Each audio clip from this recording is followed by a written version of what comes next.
சரி, கால்சியம் மாத்திரைகளை மக்கள் சாப்பிடுகிறார்கள், சுண்ணாம்பு சாப்பிடுகிறார்கள். ஆனால் நான் உங்களுக்கு எந்த உணவு அதிக கால்சியம் கொண்டது என்பதை சொல்ல முடியும்.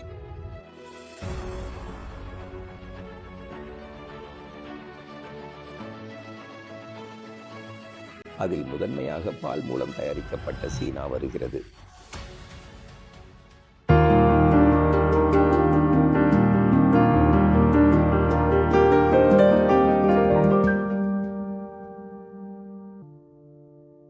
நண்பர்களே, கால்சியம் நம் உடலுக்கு மிகவும் அவசியம். எனவே நம் உடலில் கால்சியம் குறைவாக இருந்தால் மிகப்பெரிய பிரச்சனை ஆஸ்டியோபோரோசிஸ், எலும்பு உடையும் நிலை ஏற்படும். எனவே கால்சியம் மிகவும் அவசியம். ஆனால் நான் உங்களுக்கு எந்த உணவு அதிக கால்சியம் கொண்டது என்பதை சொல்ல முடியும். அதில் முதன்மையாக பால் மூலம் தயாரிக்கப்பட்டது செய்யப்பட்ட சீஸ். ஆனால் பாலில் ஒரு பிரச்சனை உள்ளது. பாலில் கொழுப்பு மட்டும் நீக்கப்பட்டால் அது மிகவும் நல்லது.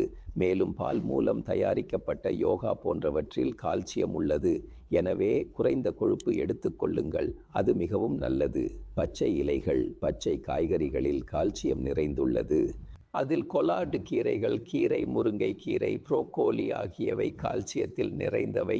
மேலும் இதில் நார்ச்சத்து மற்றும் ஆன்டி ஆக்சிடென்ட்கள் உள்ளன. உங்களுக்கு தெரிந்ததா, பல பொருட்களில் கால்சியம் தனியாக சேர்க்கப்படுகிறது. உதாரணமாக சோயா பால், ஓட்ஸ், ஜூஸ்களில் கால்சியம் சேர்க்கப்படுகிறது. அதனால் நீங்கள் லேபிளை பார்த்தால் அதில் கால்சியம் சேர்க்கப்பட்டிருந்தால் அதை எடுத்துக்கொள்ளலாம். சரி, பருப்பு வகைகளில் சிறிய சிறிய வின்ஸ், சிக்கர் பீஸ் போன்றவை உள்ளன. அனைத்து வகையான பருப்புகளும் சோயா ஆகியவற்றில் கால்சியம் மிகுந்துள்ளது. எனவே தாவர ஆதாரமாக பார்க்கும்போது இது மிகவும் சிறந்தது. எனவே பருப்பு வகைகள் ராஜா, லோபியா, செம் போன்றவை. அவற்றை சாலட் அல்லது உலர்ந்த உணவாக சாப்பிடுங்கள். மேலும் பச்சை மற்றும் மசூர் பருப்புகளில் கூட அதிக அளவு கால்சியம் உள்ளது. எனவே நினைவில் கொள்ளுங்கள், பயணத்தில் மிகவும் அற்புதமான கால்சியம் உள்ளது. பட்டாணியில் கால்சியம் உள்ளது. அவற்றை நீங்கள் கண்டிப்பாக சாப்பிடுங்கள். சரி, பழங்களிலும் பல பழங்களில் அதிக கால்சியம் உள்ளது. அவற்றின் பெயரை சொல்லட்டுமா? அத்திப்பழம், அதாவது அத்திப்பழத்தில் நல்ல அளவு கால்சியம் உள்ளது. மேலும் திராட்சை போன்றவற்றில் கால்சியம் உள்ளது. மேலும் பல பொருட்களை எடுத்துக்கொள்வதால் கால்சியம் அதிகரிக்கும் என்பதை நினைவில் கொள்ளுங்கள். நமது உடலில் குறைவாக இருக்கும் மற்றும் அவற்றை தவிர்க்க வேண்டும். அவை என்னவென்றால் அதிக சோடியம் மற்றும் கஃபீன் எடுத்துக்கொள்வது. இது கால்சியம் குறைவாகும். எனவே சோடியம், அதாவது உப்பு குறைவாகவும் கஃபீன் குறைவாகவும் எடுத்துக்கொள்ளுங்கள். இதனால் உங்கள் உடலில் கால்சியம் குறையாது. புகைப்பிடித்தல் மற்றும் மது அருந்துதல் கூட உங்கள் எலும்பின் அடர்த்தியை குறைக்கிறது. எனவே புகைப்பிடித்தல் மற்றும் மது அருந்துவதை நிறுத்துங்கள். கால்சியத்தை அதிகரிக்க சில விஷயங்களை செய்யலாம். அதை பற்றி நான் உங்களுக்கு சொல்கிறேன். உடற்பயிற்சி செய்ய வேண்டும். அதாவது நடைபயிற்சி, ஜாக்கிங், படிக்கட்டுகள் ஏறுதல் மற்றும் பயிற்சி எலும்பின் வலிமையை அதிகரிக்கிறது மற்றும் கால்சியத்தின் அளவையும் அதிகரிக்கிறது.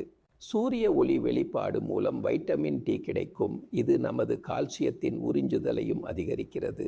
நீங்கள் நல்ல அளவு புரதம் சாப்பிட்டால் உங்கள் எலும்பு வலிமையாக இருக்கும் மற்றும் அதில் அதிக கால்சியம் சேர்க்கப்படும். எனவே இதை நீங்கள் கவனிக்க வேண்டும். நன்றி.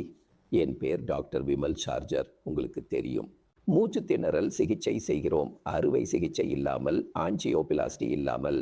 சமூக ஊடகங்களில் நான் பல வீடியோக்களை பகிர்ந்துள்ளேன். அறுவை சிகிச்சை இல்லாமல், ஆஞ்சியோபிளாஸ்டி இல்லாமல் எப்படி மூச்சு திணறல் சிகிச்சை செய்யலாம் என்பதை பற்றி. எனவே அந்த வீடியோக்களை நீங்கள் கண்டிப்பாக பரிந்துரையுங்கள். இந்த வீடியோவை பகிருங்கள். கால்சியம் பற்றி அனைவரும் அறிய விரும்புகிறார்கள். சார், எந்த உணவை சாப்பிட வேண்டும் என்று கேட்கிறார்கள். இது உங்களுக்கு மிகவும் பயனுள்ளதாக இருக்கும்.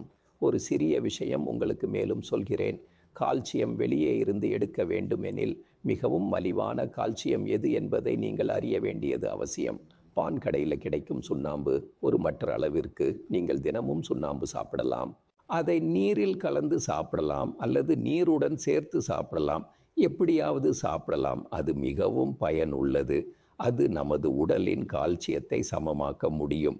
பலர் அதிக கால்சியம் கொண்ட மாத்திரைகளை வாங்கி சாப்பிடுகிறார்கள்.